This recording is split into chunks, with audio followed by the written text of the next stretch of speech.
Welcome to the first episode of AI Snacks. I'm Sophie, also known as Teach to AI on socials, and I'm so excited to share this new podcast/video YouTube series with you. So today I'll be covering 3 essential AI hacks that everyone should know, practical tips that will help you get better results from AI tools right away.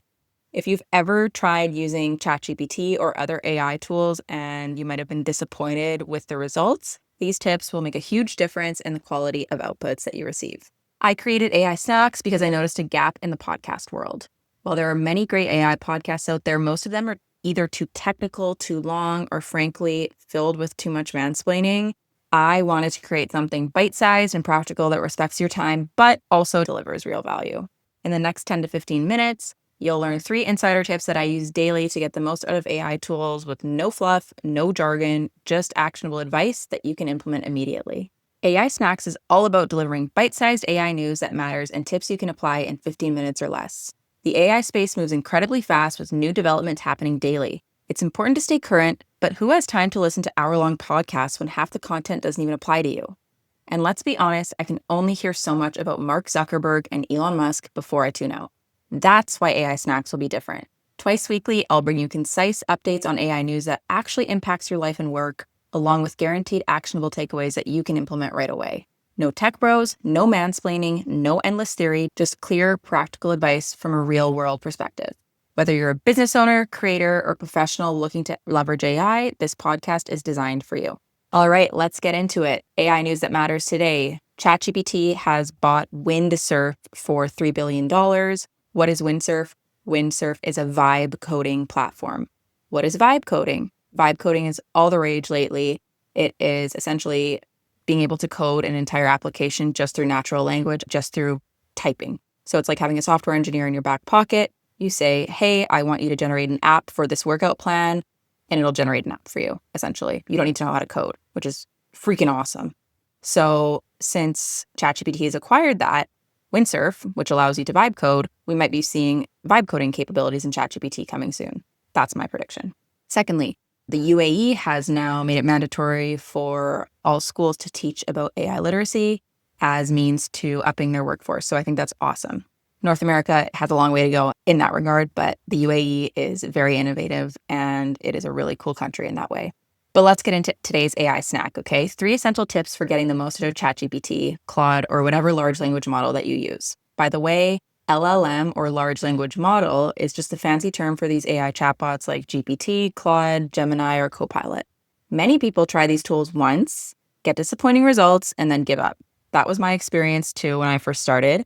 But the secret is learning how to communicate effectively with AI. And so let me share my 3 best insider tips with you. Tip number 1 is provide your context.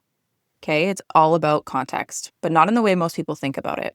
Many prompting frameworks tell you to assign a role to AI, act as a marketing executive with 30 years of experience, or act as a professional personal trainer. This approach actually isn't ideal for most work-related tasks. When you tell AI to act as someone with specific experience, you're letting the internet's training data, aka anyone with an opinion on the internet, decide what that expertise looks like. Instead, you need to provide your specific context. And this is not hard. You just need to be honest. Rather than saying, act as a marketing executive with 30 years experience, I need a launch plan for my product, try this approach. I'm a social media manager for a top health and fitness influencer. My client is launching a new product, and I really need this launch to go well. Can you give me some ideas for planning this launch? See how it sounds a little bit more human? This way, ChatGPT knows your personal situation and can tailor its response to your specific needs rather than generating a generic marketing plan that you will just end up having to restart. Just explain who you are. Trust me, it works so much better.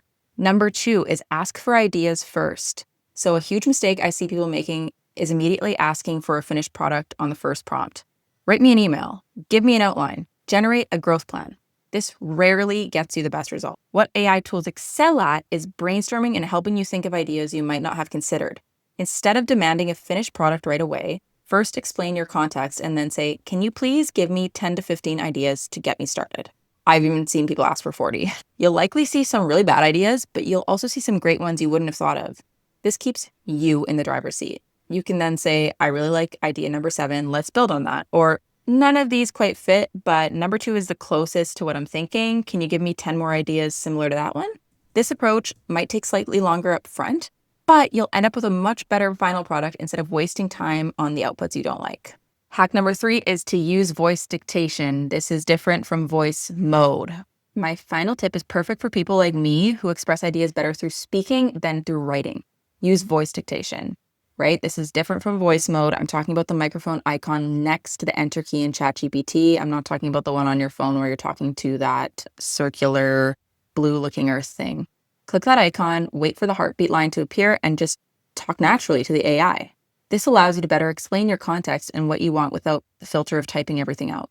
And you don't have to say it perfectly. You can have pauses, it'll figure it out.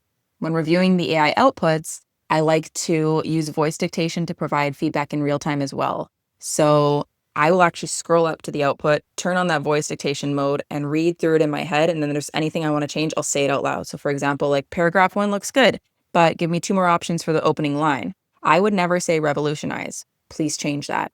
Paragraph 3 is great. For paragraph 4, let's shorten it, use bullet points, and end with a question. Instead of me having to read through the whole output, type that all out after, I can actually voice dictate it in real time. It's like sitting with a student, one-on-one, you're the teacher, and reviewing their paper verbally. It's much more natural and efficient for many people, including myself. Remember, AI is meant to be collaborative. Don't expect perfect results from a single prompt. It's normal to go back and forth several times. This doesn't mean you're bad at using AI. It means you're good at it. The best results come from iteration and refinement. If you found these 3 AI hacks helpful, I'd love to know which one you're going to try first. This is just the beginning of what we'll cover on AI Snacks. And I'm genuinely curious, what AI topics would you like me to cover in future episodes? Send me a message on Instagram or TikTok at Teach2AI with your questions or challenges, as well as LinkedIn DMs. I read every message, and your questions might be featured in upcoming episodes.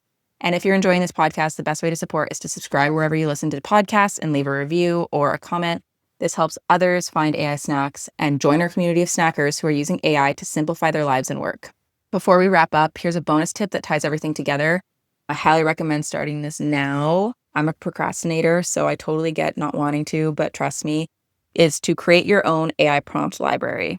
One of the biggest mistakes I see people make is treating AI like a one-off tool. They spend time crafting a good prompt, get a great result, and then completely forget what they did and start from scratch the next time. This is what we talk about when we talk about documenting workflows or automating a workflow. You want to use the same prompts that have proven to work really well, because that is what will end up saving you the most time in the long run.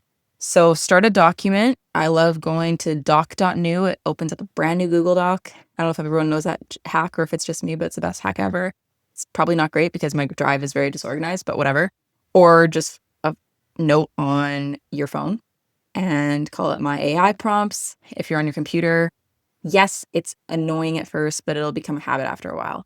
Every time you get a result you love, save the exact prompt you use, label it clearly, like email template or content calendar ideas. This simple habit can really add up in the long run, and within a few weeks, you'll have a personal collection of proven prompts that work for your specific needs, tailored to you, that will just let you fly through all your work. And you can even start it today with the 3 hacks we covered: 1 prompt using your personal context, 1 asking for ideas first, and 1 you create using voice dictation.